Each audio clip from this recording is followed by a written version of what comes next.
NoFap ruined my life. Let me explain. Before I get into this video, I just want to make this quick disclaimer. This video is not permission for you to relapse on NoFap. Do not relapse on NoFap under the premise that Jordan Green said that it's okay. Don't go in my comments talking about, oh well, if Jordan Green said it's okay, I guess it's okay. No, it is not okay. I don't want to make you feel discouraged on your NoFap, or as I like to call it, no PMO journey. That said, I also understand that there is no perfect self-improvement practice, and this is no exception. That being said, the first con that I've experienced after 60 days of NoFap or no PMO is it's desexualized my mind. Now I know what you're thinking. Jordan, didn't you just recently make a video explaining how NoFap desexualized your mind and how that's a good thing because it's helped you focus on the things that you need to focus on? Yeah, that's true. I did make a video explaining how NoFap desexualized my mind, and I most certainly presented it in a positive light because it is primarily a benefit. However, there are drawbacks to this benefit, especially when you're in a relationship. Namely, whenever you desexualize your mind, you have a lower sex drive. Surprise, shocker. Whenever you desexualize your mind, you don't think about sex as much. Therefore, you don't really encounter sexual urges on a day-to-day basis. Or let me rephrase that. You do encounter sexual urges. It's just that they present themselves in different ways because you are transmuting the energy. You're transmuting the urges into urges for success. If you're in a relationship and you have a lower sex drive, it doesn't take a rocket scientist to put two and two together and figure out what this means. It means that you have less sex. You have sex less frequently. Now, really, this is more of a detriment for my girlfriend rather than me, because as you may or may not know, I'm not really somebody who cares that much about sex to begin with. That's probably why it's so easy for me to desexualize my mind. But at the same time, I also understand that having sex is an important part of building a bond, cultivating chemistry with your partner. Finding the proper balance between desexualizing my mind so that I can focus on goals and dreams that I have not just for myself, but for my partner as well, but also continuing to cultivate that bond on a day-to-day basis, or at least a week-to-week basis, so that it doesn't feel like we're just roommates or friends.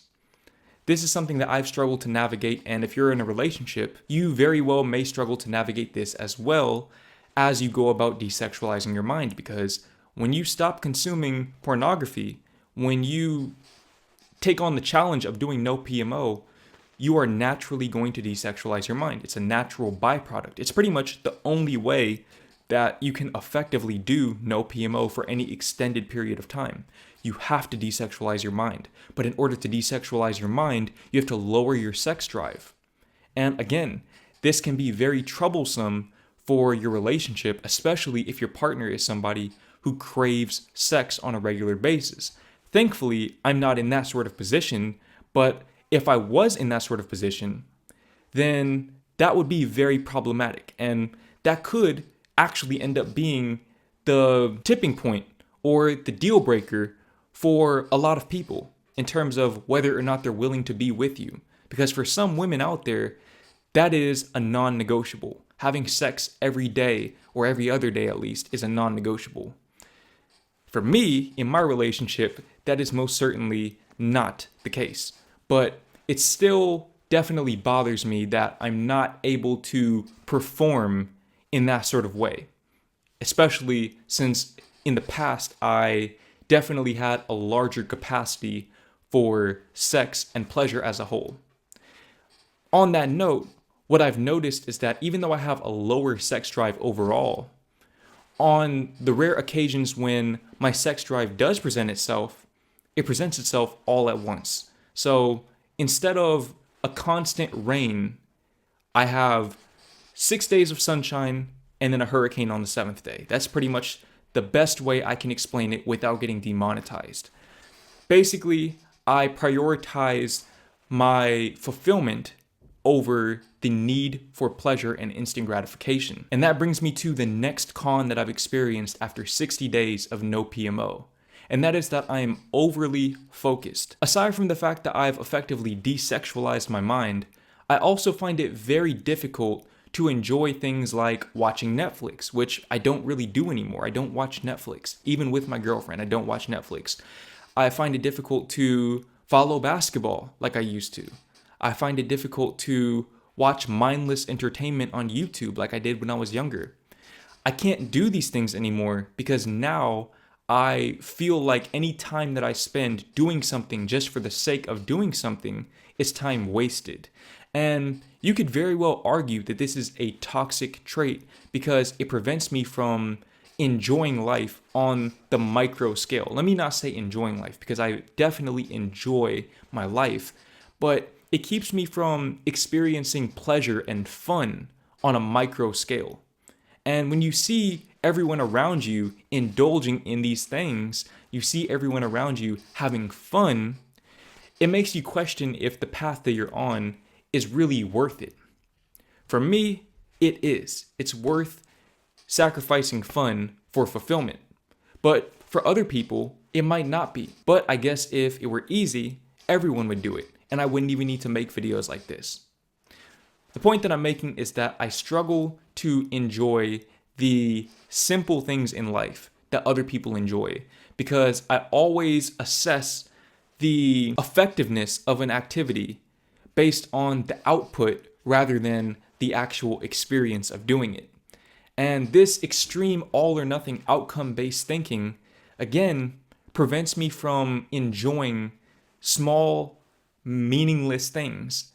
I shouldn't say meaningless because other people do them and they might find them meaningful, but meaningless to me activities that other people indulge in on a day-to-day basis. I cannot enjoy the pleasurable things. I can't play video games. I can't watch Netflix. I can't do these things without feeling guilty because I feel like I'm cheating and robbing my older self, my future self, of all of the progress that he should be enjoying because of the sacrifices that I refuse to make by doing those things. And that brings me to the next con that I've experienced after 60 days of no PMO.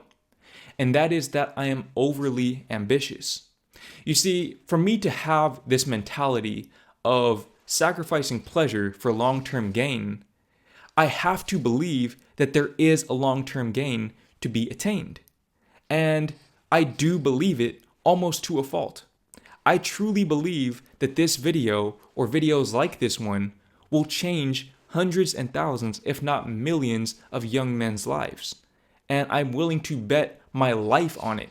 Literally, I spend the time doing this because I believe in a certain outcome. I'm overly ambitious in that I now understand that I am capable of much more than I thought I was. You see, I can't settle for less because it's not just about me anymore. It's about me and my girlfriend, for one, building a life that both of us can enjoy. And it's also about you. It's about helping you and young men like yourself to escape the pits and the prison of PMO addiction. Because I've been there. And when you've experienced those rock bottoms, when you've experienced those low points, you can either do one of two things. You can either become resentful and seek vengeance on the world and think about how everyone's conspired against you and how you need to get back at everyone. Or you can make it your personal mission. You can choose a destiny of helping as many people avoid that feeling as you possibly can. And I've chosen the second path, and I walk it every single day. Every single day that I do no PMO is a step down that path. That said, I know what you're probably thinking. Wow, I want NoFap, I want no PMO to ruin my life as well, because all of these so-called drawbacks are actually benefits. And you're absolutely right. If you're looking for the lesser of two evils, this is definitely it. All of these drawbacks are actually benefits in one way or another. Whereas the drawbacks of doing PMO, the drawbacks of falling off of the wagon, are just drawbacks. There's no upside to them. That said, if you're in a position where you're struggling to get back on the wagon And if you want no PMO to ruin your life as well, click the link in the description to get your free PMO relapse recovery guide. It's a 15-minute read, and it will help you turn your addiction into conviction and leave your lust in the dust once and for all.